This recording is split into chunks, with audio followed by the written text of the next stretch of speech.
জয় নরহরি গদাধরের প্রাণ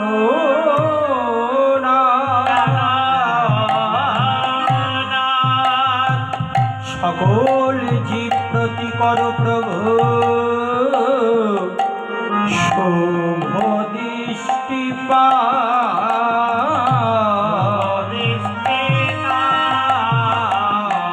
সকল মহান্ত লইয়া বৈশ আসরে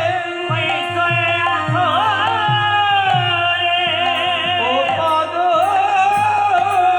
শীতল বায়ু আমার লাগু কলে বরে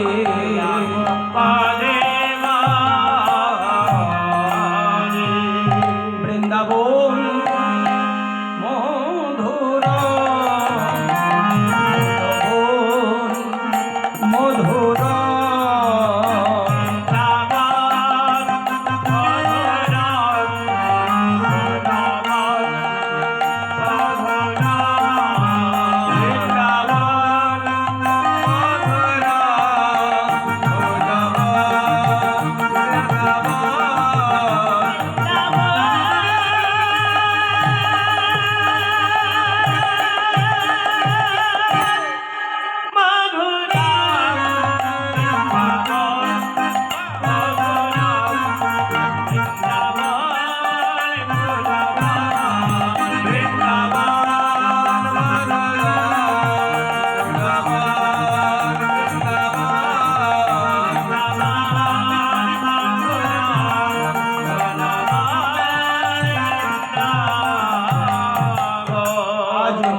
মধুময় শ্রীধাম বৃন্দাবনে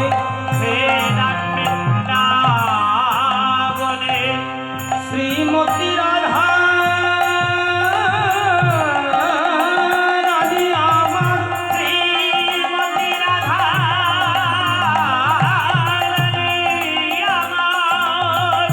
প্রাণনাথের সংকেত পেয়ে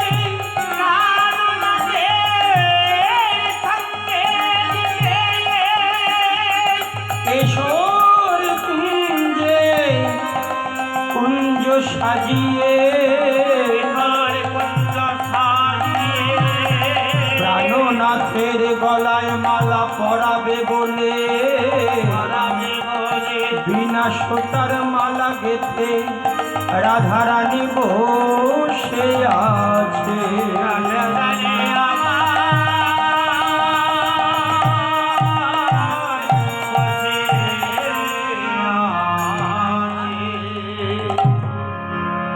রাধারানী কি জয় জয় জয় শ্রী রাধে জয় জয় শ্রী রাধে। এতক্ষণ আমরা গৌর লীলা আস্বাদন করে যাব মধুময় শ্রীধাম বৃন্দাবনে। ওমা বৃন্দাবনের প্রবেশ করতে গেলে কার নাম নিতে হয়? রাধে রাধে রাধারানীর নাম নিতে হয়। কেন নিতে হয় জানো? কারণ কারোর বাড়িতে যদি যাওয়া হয় সেই বাড়ির কাকে ডাকতে হয় না, বাড়ির যিনি মালিক বা কর্তা তার নাম ধরে ডাকতে হয়, তাই তো নাকি বাবা? ভুল বলছি? হ্যাঁ হ্যাঁ, তাহলে বাড়িওয়ালার নাম যদি ধরা হয় তবেই সঠিক হবে। তেমনি বৃন্দাবনে যেতে গেলে বৃন্দাবনের শরীর অর্থাৎ বৃন্দাবনের যিনি মালিক তার নাম ধরতে হবে। কেন? এখানে প্রশ্ন আসতে পারে, কৃষ্ণ তো স্বয়ং ভগবান, তার নাম করলে হয়? বলে না, হবে না, মালিক হতে হবে। তাহলে রাধারানী মালিক হলেন কি করে? তাহলে বলি শুনুন। বৃন্দাবনের একটি প্রচলিত খেলা, এই ফাল্গুন মাসে ফাগু খেলা, অর্থাৎ দোল পূর্ণিমার সময় ফাগু খেলা হয়। এক মাস পূর্বেই বৃন্দাবনে ফাগু খেলা কিনা রং খেলা আরম্ভ হয়েছে। তা সেখানে যখন খেলা হয়, একটা রাধারানীর দল আর একটা গোবিন্দের দল। তা খেলা যখন আরম্ভ হবে, রাধারানীর সখীরা বললেন, দেখো তুমি খেলা তো খেলবে শ্যামনগর, খেলা যখন হবে খেলার পণ রাখতে হবে। গোবিন্দ বললেন, কি পণ রাখবে বলো? বলে, পণ হলে এই, যে দল হেরে যাবে সেই দলের যিনি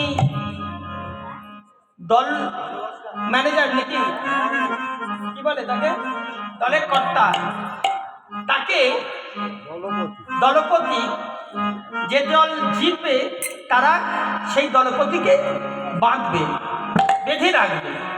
এটাই খেলার পণ। হেরে গেলেই তাকে বাঁধা হবে। এখন রাধারানী বলেন বেশ, গোবিন্দও বলেন বেশ। হ্যাঁ, যেমন খেলা আরম্ভ হলো, সখীরা বললেন, বেশ খেলা হোক। আজ হোলি খেলবো শ্যাম, ও শ্যাম, শ্যাম তোমারই সনে, একলা পেয়েছি তোমায় নীলবনে। আজ হোলি খেলবো তোমার সনে, একলা পেয়েছি তোমায় নীলবনে। আজ হোলি খেলবো তোমার সনে, একলা পেয়েছি তোমায় নীলবনে। কুমকুম মারিব তোমার রাঙা চরণে, আর কুমকুম মারিব তোমার রাঙা চরণে, আর কুমকুম মারিব তোমার রাঙা চরণে। একলা পেয়েছি তোমায় নিধুবনে। আরে আজ হোলি খেলবো না তোমার সনে, একলা পেয়েছি তোমায় নিধুবনে। আজ হোলি খেলবো না তোমার সনে, কাত্যায়নী ব্রতের বেলা বসন চুরি কইলে কালা। কাত্যায়নী ব্রতের বেলা বসন চুরি কইলে কালা। সেই অবধি আগাছে আমার, সেই অবধি আমাদের আছে মনে, সেই অবধি আমাদের আছে মনে, আর সেই অবধি আমাদের আছে মনে। একলা পেয়েছি তোমায় নিধুবনে, একলা পেয়েছি তোমায় নিধুবনে। আরে আজ হোলি খেলবো না তোমার সনে, একলা পেয়েছি তোমায় নিধুবনে। যদি জিনো রাইকে দিব আমরা সবাই দাসী হব, আর যদি জিনো রাইকে দেব আমরা সবাই দাসী হব। কুমকুম মারিব তোমার রাঙা চরণে, আর কুমকুম মারিব তোমার রাঙা চরণে। একলা পেয়েছি তোমায় নিধুবনে। আর আজ হোলি খেলবো না তোমার সনে, একলা পেয়েছি তোমায় নিধুবনে। আজ হোলি খেলবো না তোমার সনে, আজ হোলি খেলবো না তোমার সনে, একলা পেয়েছি তোমায় নিধুবনে। হোলি হে, হোলি হে। যেমন খেলা আরম্ভ হয়েছে, সেই খেলায় দুই দলের খেলোয়াড় খেলা করছেন। আর খেলা খেলতে খেলতে হারুয়া কানাই হেরে গেছে। যেমন হেরে গেছে, অমনি রাধারানীর সখীরা সবাই মিলে গোবিন্দকে আজকে জড়িয়ে ধরে আষ্টপিষ্ট বেঁধেছে। সঙ্গে ছিল সুবল। সুবল দেখলে সর্বনাশ, কানাইকে যদি বাঁধে আমাকেও ছাড়বে না, কি করা যায়? সেইখান থেকে তড়িৎ গতিতে ছুটে পালিয়ে চলে গেল। গেল কোথায় না, সুবল গেল নন্দালয়ে। নন্দালয়ে হন্তদন্ত হয়ে ছুটতে ছুটতে গিয়ে নন্দ মহারাজের কাছে গিয়ে, মহারাজ মহারাজ, আরে কি হলো কি হলো, কি তুই অমন করে ঊর্ধ্বশ্বাসে ছুটছিস? বলছে, আমাদের কানাইকে বিষভানু রাজার নন্দিনীর মেয়ে আমাদের রাধারানী গোবিন্দকে বেঁধে রেখেছে। আপনি চলুন, কি ছাড়িয়ে নেবেন? যেমন বলেছে, 7 নয় 5 নয় একমাত্র সন্তান কানাইয়ের এই দশা দর্শন করে বুঝতে পেরে নন্দ মহারাজ বলেন, চল সকল দেখি তো কেমন করে বেঁধেছে। এই বলতে বলতে আসছে, আর পথে মধ্যে যোগমায়ার সঙ্গে দেখা হলো। যোগমায়া বড়াই করে বললেন, হাগো ও নন্দ, নন্দ তুমি এত হন্তদন্ত হয়ে ছুপ ছুপ কোথায় যাবে? বলে, দেখো না মা, আমাদের কানাই বিশ্বভানু রাজনন্দিনী রাধার সঙ্গে খেলা খেলছিল, ফাগু খেলা। খেলায় হেরে গিয়েছে, তা সবাই মিলে আমার দুধের গোপালকে বেঁধে রেখেছে। ও মা, তুমি তো আমাদের বয়োজ্যেষ্ঠ না, তা চলো না মা, আমার হয়ে একটু বলে দেবে, চলো মা। এই যেমন বলেছি অমনি বলেন, বেশ চলো। আজকে যেমন নন্দ মহারাজ, সুবল আর বড়িমা আসছেন। নন্দ মহারাজ একটি খাম্বার আড়ালে দাঁড়িয়ে আছেন, আর বড়িমা কি বলেন, আরে ও রাজনন্দিনী, নাতনি, ও নাতিনি, তুমি কি করছো মা? বলে, কেন দেখতে পাচ্ছ না আমরা ফাগু খেলা করছি? ফাগু খেলায় আমরা জিতে গিয়েছি, তাই কানাইকে আমরা বেঁধে রেখেছি। ছেড়ে দাও মা, ছেড়ে দাও, দুধের ছেলে কাঁদছে, দেখো মা, ছেড়ে দাও মা, ছেড়ে দাও। রাধারানী, যাদের ছেলে তাদের কোনো খোঁজ খবর নাই, উনি পাশ থেকে এসে বলছেন কিনা ছেড়ে দাও। না, ছাড়বো না, ছাড়বো না। যেমন বলেছে যাদের ছেলে তাদের খোঁজ খবর নাই। নন্দ মহারাজ অন্তরাল থেকে প্রকাশ্যে এসে বললেন, ওগো রাজনন্দিনী, মাগো, আমি এসেছি অনেক আগেই, তুমি আমার গোপালকে ছেড়ে দাও মা। বিশ্বভানু রাজনন্দিনী রাধারানী বললেন, আমি তো কোণ রেখে খেলা করেছি, খেলার কোণে আমি জিতেছি, আমরা ছেলেকে বেঁধেছি।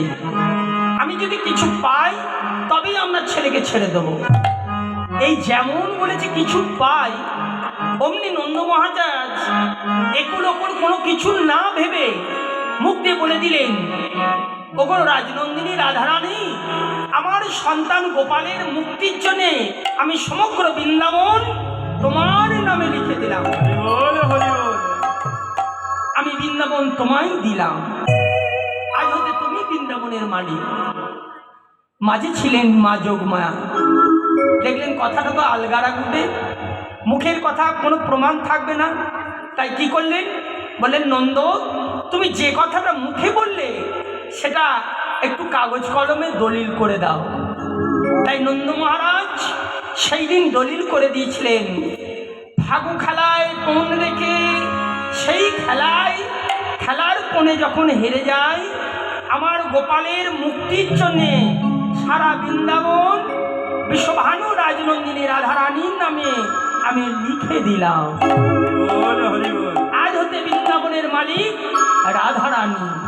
তাই সেই দিন থেকে রাধারানীর নতুন নাম হলো বৃন্দাবনেশ্বরী রাধা ঠাকুরানী। বলিয়ে রাধারানী কি জয়, রাধারানী কি জয়, রাধারানী কি জয়। তাই সেই রাধারানীর জয়ধ্বনি